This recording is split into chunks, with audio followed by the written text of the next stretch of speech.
welcome to the CLL&H model railroad in Palisade, Colorado. We're going to do some landscaping today, and I've got to finish off my North Watkins Flat, which is my yard here, and I need the end of this yard to resemble the rocks that I have on my backdrop. So what I've done is I've built a small wall here with foam blocks. I've taken my trusty drywall saw here and trimmed out and knocked down the corners and the edges to this.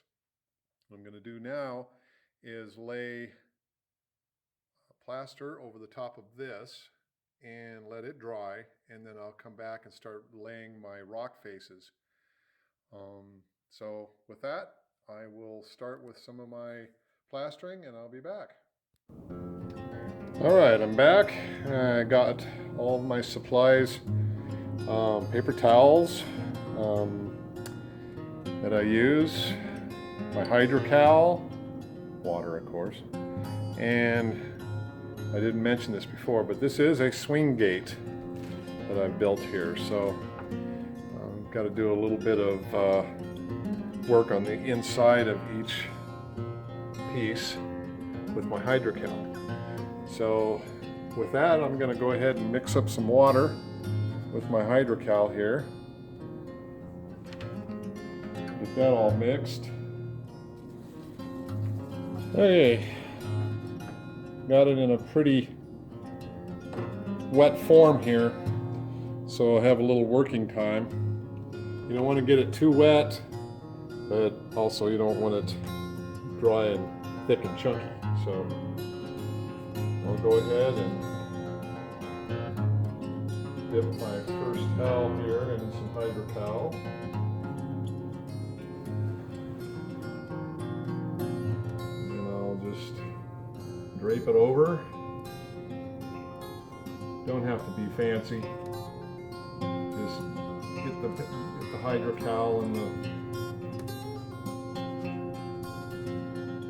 paper towel is kind of pat it into place.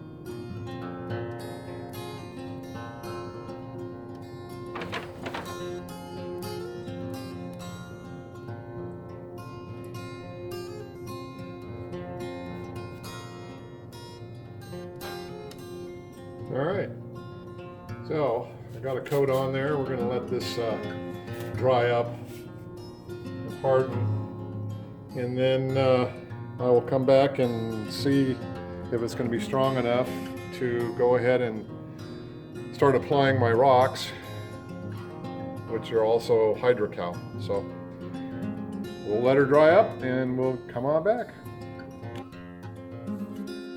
So I used the Hydrocal on my mold here and went ahead and glued it onto the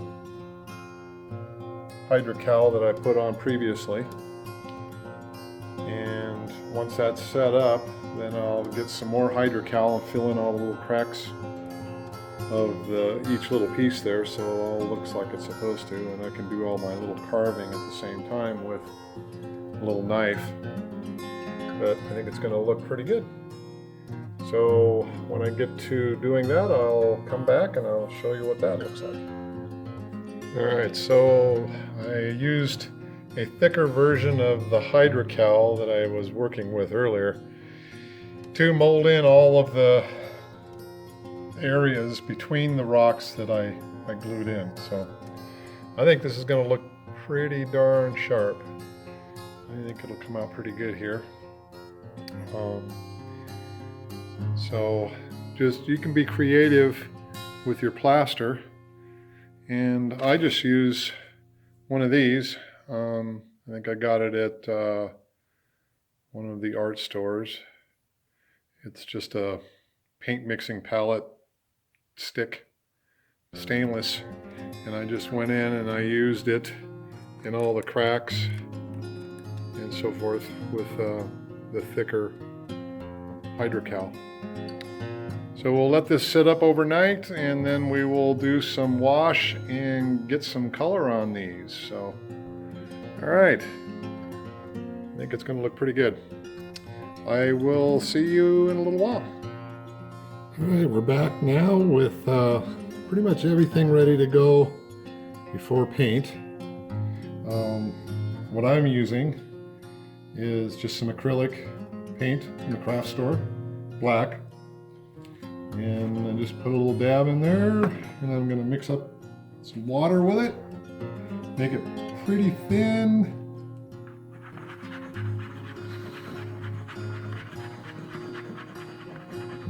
And you can always add more black if need be.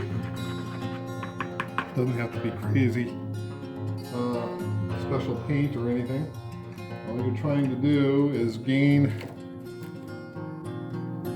a little bit of color in the crevasses. Okay, so I think that's going to be a little bit dark. Let's go ahead and add a little more color, or water, excuse me, to the color.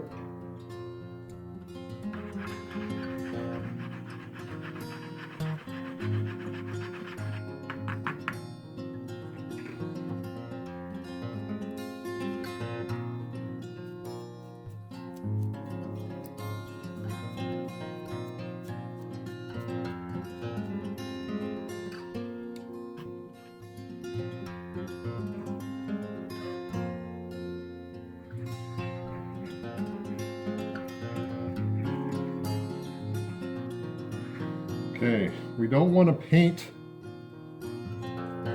the rock. We want to stain it. There, see, you know, there's a difference right there what we've got going here in my first little test versus,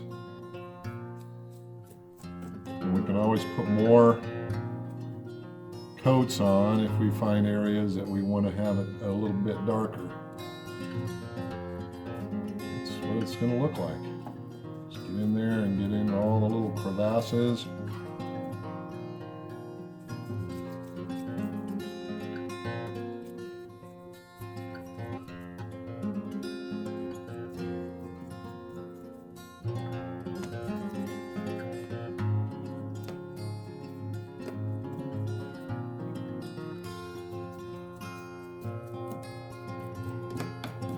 And so on, and just let it run down into the cracks and crevices. Some people use Indian ink. I kind of like my acrylic paints because I can add more coats without it getting too dark. And yeah, so that's what we'll do the rest of this little mountain scene here. And I'll be back with you once that's done. Right, so we got our black in, and I'm going to start with some of the color that I'm seeing in the rest of my rocks. I got some blues and golds and light yellows. Got some runoff here in some areas where the water running off of the cliffs here, off the rocks, have changed the color a little bit. So I'm going to try to duplicate some of that. These are kind of the colors I'm going to start with. I've got some gray right now that I'm going to mix up, and let's get started with that. See if we can get some nice effects here and there with that. You can always come back and add more color or any number of things down the road. So this is what's fun about modeling, is you just do it until you like it. What we'll do is get these out of the way here.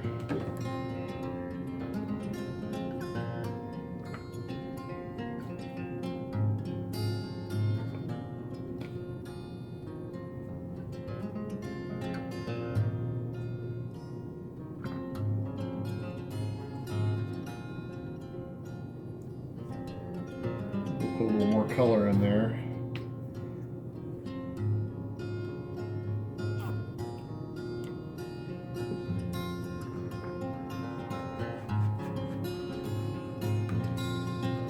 It's just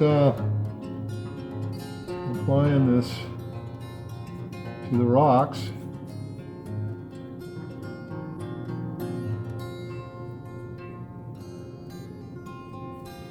And I can already see that it's starting to give a nice effect similar to what's on the backdrop right now, so that's good.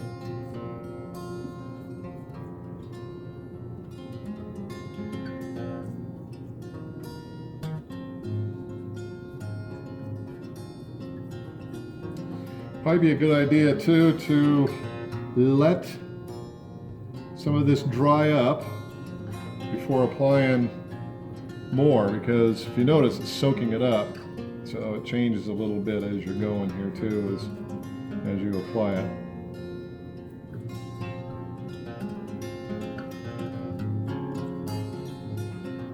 If you notice, I'm not painting the whole rock like I did with the black. All I'm trying to do now for the rest of this is to highlight the rock.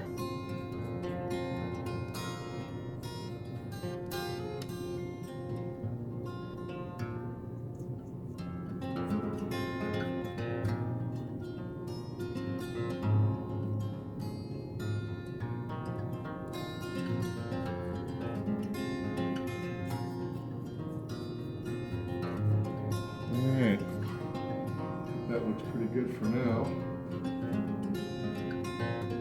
I think the next color we'll use will be some of the blue to kind of give this effect down here. I'm going to have to add get a little purple out of this blue here, so I'll have to mix a couple together.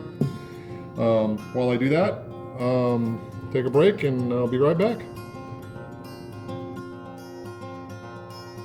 Okay, so for this next color, this blue that we've got over in this area here, kind of mixed a few of them together. So a light blue, a dark blue, a violet, and an off-white. And this is the color that I got. So it's very similar to that. Watered down, it ought to be just about right. So we'll proceed on with that. A little water in there, and we can go to town.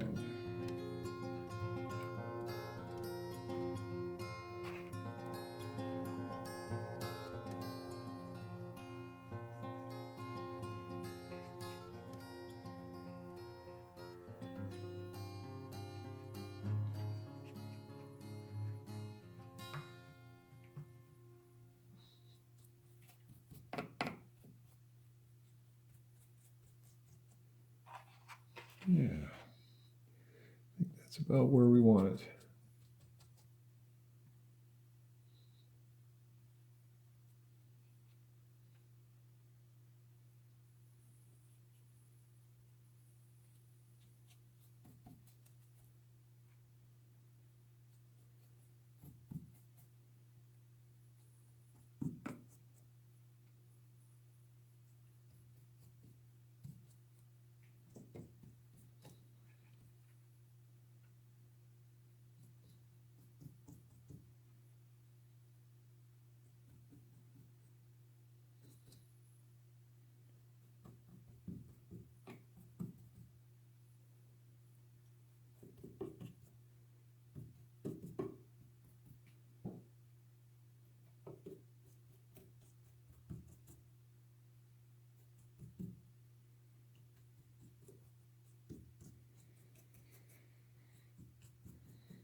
Okay, I'm going to keep that blue out just in case we need to put a little bit more in there, which I think I'm going to once I get some of my yellows in. So I'll mix up some yellow. We'll start with that color next, and I'll be right back. Okay, something I'm going to do here is I've got a red Scotch-Brite pad, and I'm kind of going to go over just real lightly some of the leading edges of the rock. It'll kind of give me an idea now of where some of my highlights are and where I need to concentrate my color. You don't want to really use sandpaper. You'll take off too much of your plaster. So you're just wanting to highlight the tops and the corners and the edges of the rock. It'll help some definition.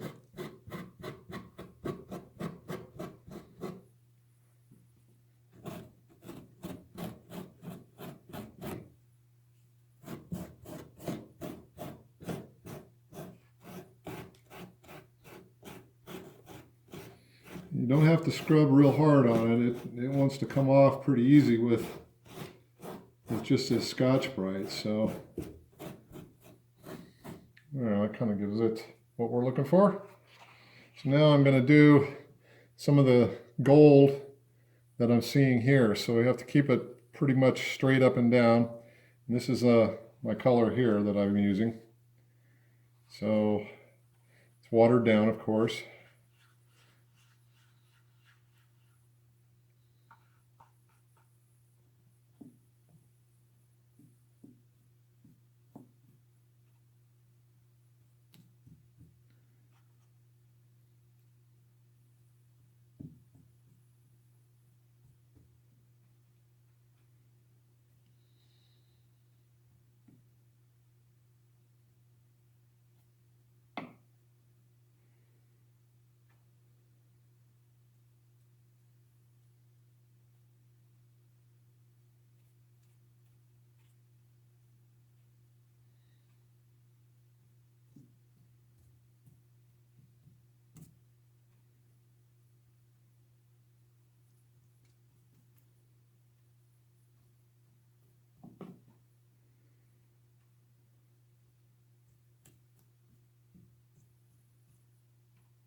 All right.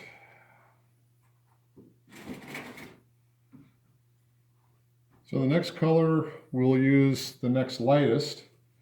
I'm going to go back to this off-white. This one here is called Sand Dune, and it has a real nice color to this. I might add a little yellow to it, but all right. So looks like we got all of my blending done. I think it came out pretty good. Do a little bit of the grass and foliage that's on the mountain. Tie that in with this. I think it'll look pretty good. So that just wraps up this one. I'll come back later and we'll show you the little pond that we're going to put here. And we'll be finishing that off. So, all right. Thanks for joining. And don't forget to subscribe. We'll have more videos in the future. Thanks. Have a good day.